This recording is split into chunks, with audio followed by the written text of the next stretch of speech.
during negotiations, would you ever consider reducing prices if they're going to move away from another brand? So if they, I don't know if they ever offered you to take some of Westcott's volume to kind of pit you against each other. Did you ever see that sort of interaction? I did, and at Fiskars, we just flat had a policy we wouldn't do it. We wouldn't lower the price to gain some extra distribution because it's never enough volume to make it up. And we just hold our ground. Sometimes you'd go for 2 or 3 years with fewer items than you had, but it always came back. Okay. You don't find many brands like Fiskars though, where you can live with that and do that. And of course, the thing you got to remember about the Fiskars company over in Finland, I always tell people they have more money than God. So, while they want to grow their business and grow their profitability and be better every year, they don't have to. Huh.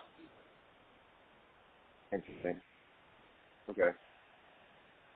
And so you really just had like a policy that you wouldn't negotiate on those. Yeah, if I'd have gone in and suggested that, I'd have been locked up in Madison for a week and given therapy. Hey, what are you doing, Wagner? We don't do that. Really? Wow. Yeah. Now, that may be changing, because the president of the company's gone last March and everything else. Somebody in Finland is temporary president over here right now, and they've changed the team lead here in Bentonville. So companies got to be careful when you've been so strict on things like that. And you start making a whole bunch of changes in your organization, you can lose that in a hurry. I'd say Fiskars is as vulnerable right now to changes like that as they've ever been. Really? Okay. Yeah. Because they just don't have the people there with the history.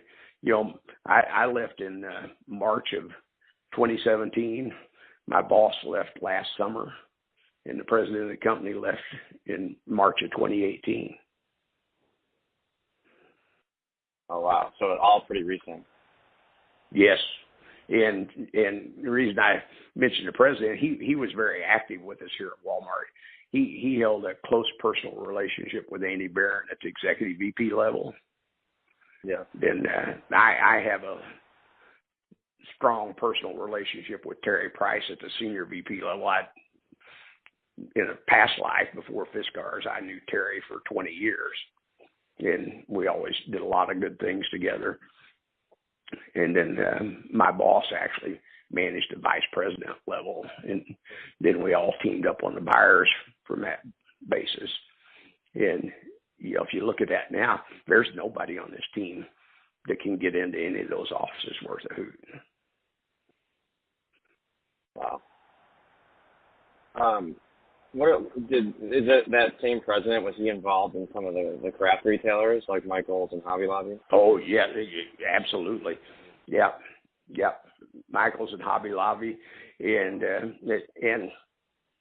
he was at Joann for a long time, but I understand he went up to Joann and got them upset somehow and kind of backed away from him. I don't know what he said or did. And, that's a problem with getting your president involved in dealing with retailers. And they're not really salespeople, and they don't know what to say or do sometimes. Yeah. They can put their salespeople in a box.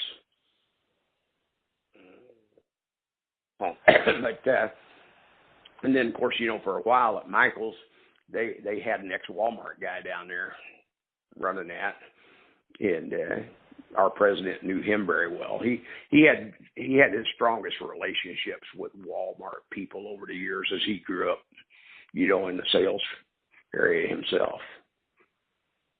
And so, but he was great at developing relationships. He had dinners with the CEO of Home Depot and Lowe's, and Fiskars is not that big a company. Right. Yeah. So Paul Thomason was the guy's name, and I